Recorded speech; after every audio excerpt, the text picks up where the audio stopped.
We've been discussing long-term care and how to pay for the cost using insurance. We've discussed traditional long-term care insurance, and we talked about a hybrid type of long-term care insurance. And today we're going to cover one more that could help you pay for those costs. Hi, I'm Matt. And I'm Jared with Carlin Financial Group. For the best retirement information to help make sure you don't run out of money, make sure you subscribe to our channel and click on that bell to be notified when we release new videos. What is this other type of hybrid insurance that may be able to cover some long-term care cost? Well, it's an annuity, another type of insurance product, but something you may not typically think of when you think of long-term care. Now, some of you may have annuities as part of your retirement planning, and on some of those annuities, you may have an income rider. Annuities that have income riders typically also come with a home health care doubler, meaning that if you're receiving that income and you should fall ill and need long-term care, you can double the amount of income that you're receiving for a number of years that are specified in your original contract to help offset some of those costs.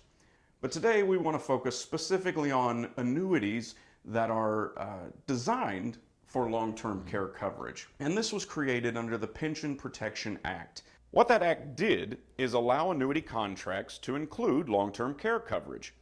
Such coverage is treated as a separate contract for tax purposes. So by separating the annuity and long-term care portions of the contract, it's become possible for the long-term care coverage to qualify under 7702B of the Health Insurance Portability and Accountability Act, or HIPAA, as most of us know it.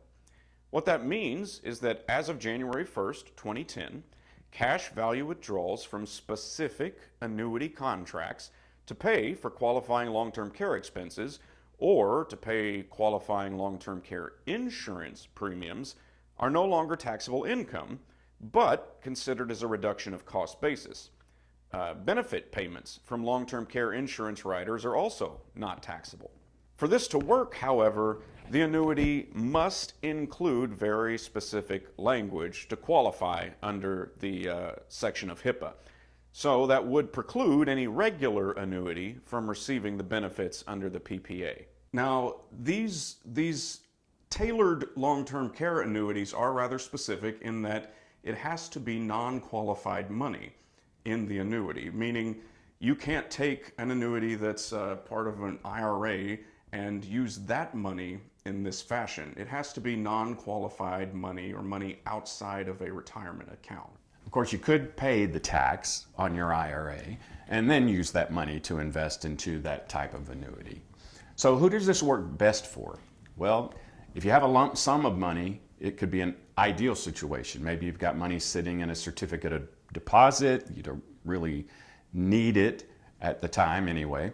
You could deposit that into the annuity. You may already have an existing annuity that you would be able to do a 1035 exchange or a tax-free transfer into the new product.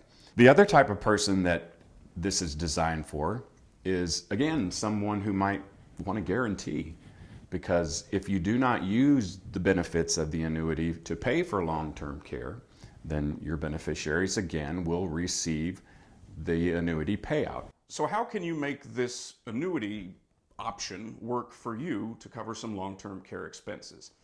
Well, first of all, you have to invest in the annuity.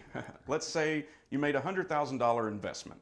Well, should something happen to you and you are determined to be chronically ill by a qualified healthcare professional, meaning you are unable to perform at least 2 of those 6 activities of daily living, or you've been determined to have severe cognitive impairment, then you'd be able to access typically 2 to 3 times that amount in long-term care benefits, meaning you put in the $100,000, you could potentially access $200,000 to $300,000 worth of benefits that can help cover your long-term care expenses. So in review, let's just take a look at the pros and cons of using an annuity to pay for long-term care.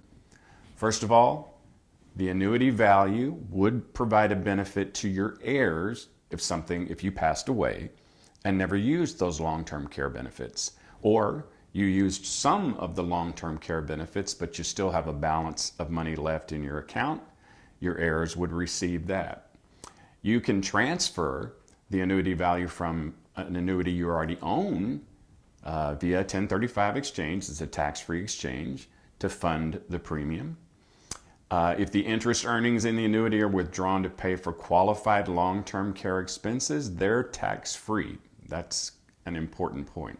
The application process for this type of coverage is much more simplified than long-term care insurance. No medical exams are required, so it may be easier to qualify for this type of coverage. Long-term care benefits can be shared by a couple in a joint annuity as well. The cons, well, this type of coverage requires typically at least a deposit of $10,000 or more, and some of the products do not offer inflation protection. If you're exploring your long-term care options and you think an annuity could be a good fit for you, but you have more questions, drop us a note down in the comments below and we'll do our best to address them in a future video. We hope you enjoyed this and got something from it. If you did, make sure you share it with a friend. Be sure to subscribe to our channel and click that notification bell so you'll be notified when we release new videos. And remember, live today, plan for tomorrow.